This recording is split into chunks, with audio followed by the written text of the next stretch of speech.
Imagine waking up to find the world collapsing overnight.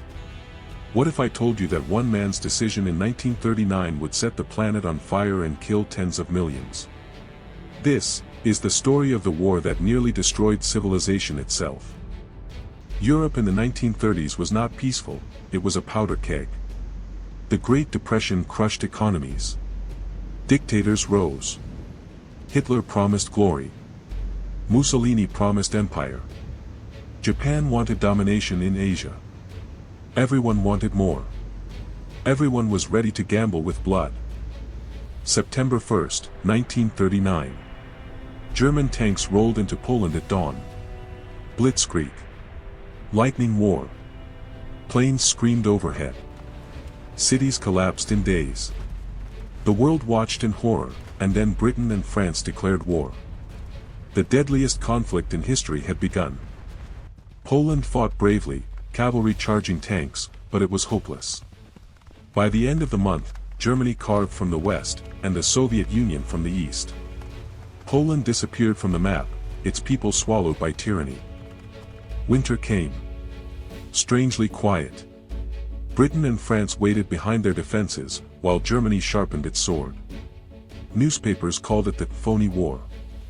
But everyone knew, something terrible was coming. Spring 1940. Denmark fell in hours. Norway collapsed in weeks. Then the hammer hit France. German tanks bypassed defenses, slicing through the Ardennes. The world gasped, France was supposed to be strong. Instead, it crumbled. Hundreds of thousands of Allied soldiers trapped on French beaches. German guns closing in. Desperation filled the air. And then, a miracle. Civilian boats, fishing vessels, tiny ships crossed the channel under fire. They rescued 338,000 men. Britain lived to fight another day. Paris, captured. France surrendered in June 1940. Hitler stood at the Eiffel Tower, triumphant. Europe belonged to the Axis. Only Britain stood in his way now. Summer 1940. Hitler prepared Operation Sea Lion, the invasion of Britain. But first, he needed the skies. The Luftwaffe launched wave after wave of bombers. London burned. Children hid in underground tunnels. The Blitz had begun. The RAF, young pilots, barely out of school, took to the skies. Outnumbered, outgunned, yet fearless. Churchill's words echoed, "Never in the field of human conflict was so much owed by so many to so few." Britain would not fall. 1941, Hitler betrayed Stalin.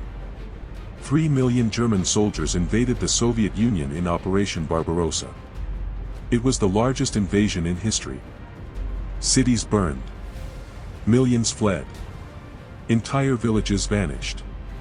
But Hitler thought victory would be easy. He was wrong. For 872 days, Leningrad was strangled. Starvation, freezing winters, constant bombardment. Families boiled wallpaper for glue, ate sawdust bread, even their pets. 1 million people died, but the city never surrendered. Far away, Japan eyed the Pacific. Oil embargoes strangled them. The generals made a choice: strike the United States. December 7, 1941. Pearl Harbor. Explosions, flames, sinking battleships.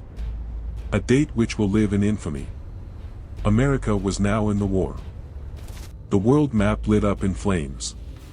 From the deserts of Africa to the jungles of Asia, from the frozen Russian steppes to the beaches of the Pacific, humanity was locked in a single, catastrophic struggle. No one was safe. North Africa. German General Erwin Rommel, the Desert Fox, drove British forces back and forth across the desert sands. Tanks clashed in the scorching sun. Control of the Suez Canal, the gateway to oil, hung in the balance. 1942, Hitler's obsession, Stalingrad.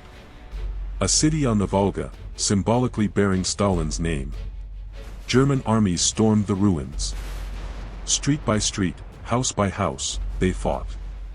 Snipers lurked in shadows. The city became a graveyard. Winter came. The Soviets counterattacked. They surrounded 300,000 Germans. Starved, freezing, abandoned. Hitler ordered them to fight to the last man. In February 1943, the survivors surrendered. It was Germany's first great defeat. The tide of war shifted. Meanwhile, in the Pacific, June 1942.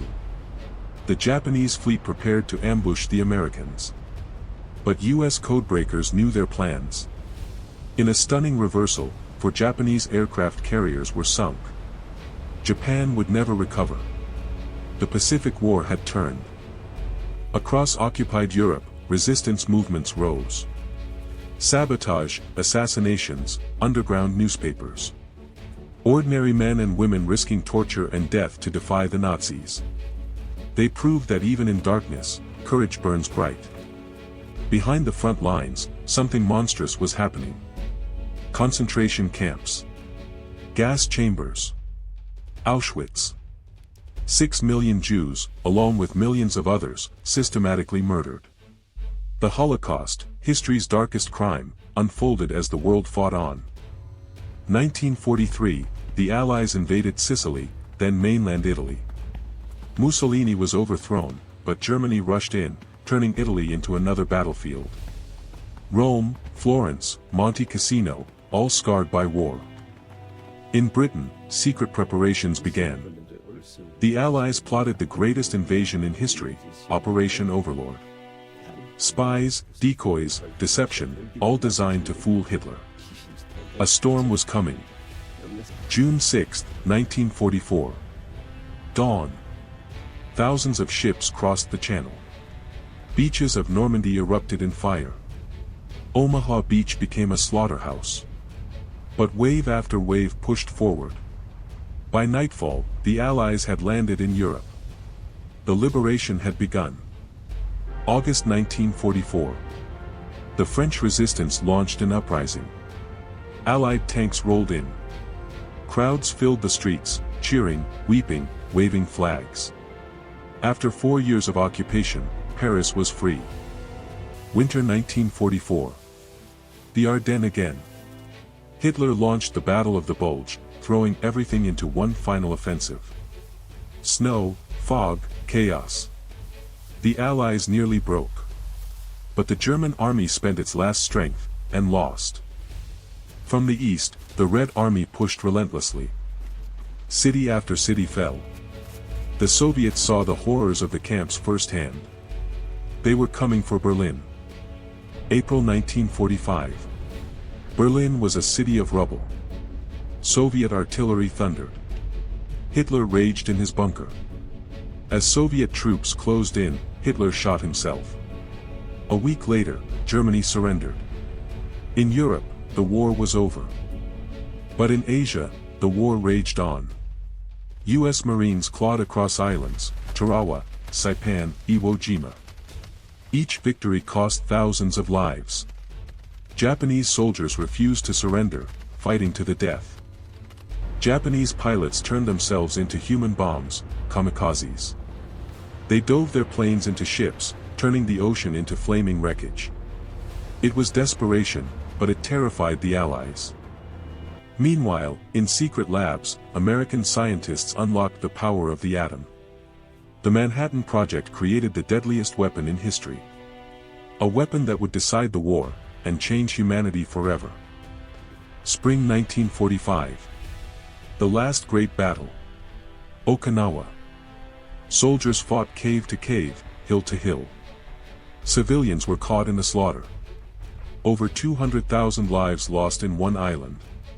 Japan still refused to surrender. August 6, 1945. A single bomber appeared over Hiroshima. Seconds later, the world's first atomic bomb exploded. The city vanished in fire. 80,000 people dead in minutes. Humanity had entered a terrifying new age. 3 days later, Nagasaki. Another mushroom cloud. Another city erased. The Japanese government faced the unthinkable. The emperor broke centuries of tradition. He surrendered. August 15, 1945. The world exhaled. 6 years of horror were finally over. But the scars ran deep. Cities in ashes. Families shattered. 50 million dead. The war that reshaped the world had ended. The victors put Nazi leaders on trial. Crimes against humanity. Evidence of horrors shocked the world. Justice was delivered, but could justice ever truly balance such evil? In 1945, nations gathered to create something new, the United Nations. A promise, never again. A fragile hope that humanity could learn from its mistakes. The United States emerged stronger than ever. The Soviet Union, too, stood tall. A new world order had begun, with two giants staring each other down. The Cold War was born. Germany split. Europe rebuilt. Asia transformed. Old empires collapsed. Colonies demanded freedom. The war had ended, but the world it left behind was full of new tensions. World War II wasn't just a war of tanks and bombs. It was a war of humanity itself. Courage and cruelty. Sacrifice and savagery. It showed what mankind was capable of, for better, and for far worse. So we ask, after Hiroshima, after Auschwitz, after the firestorm that nearly consumed the world, did humanity truly learn? Or are we still just one spark away from repeating the nightmare?